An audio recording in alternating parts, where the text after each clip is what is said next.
La stratégie de Trump, si tant est qu'il y en ait une, c'est de penser que la pression militaire et économique fera capituler le régime iranien.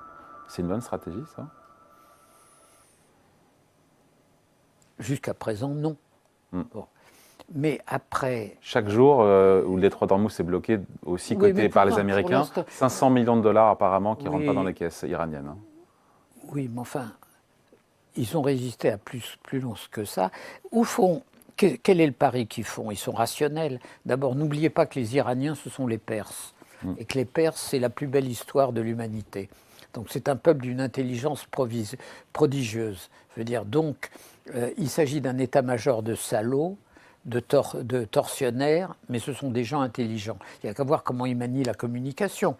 Ils sont au jeu de la communication modèle Disney meilleurs que les Américains.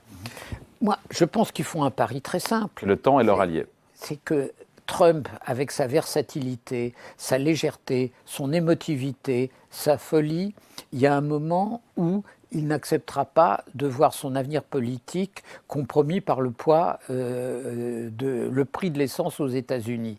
Donc, il finira d'une manière ou une autre par prétendre qu'il a gagné, et qu'en fait, il reculera. Je pense qu'ils font un pari sur la psychologie de Trump intelligent.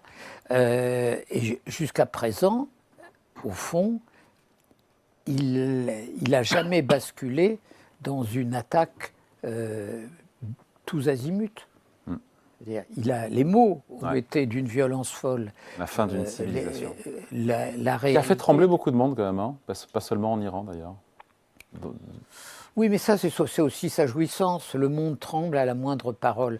Pour un type aussi fou, aussi mégalo, ça doit être un bonheur infini. آنچه در مورد ما میگویند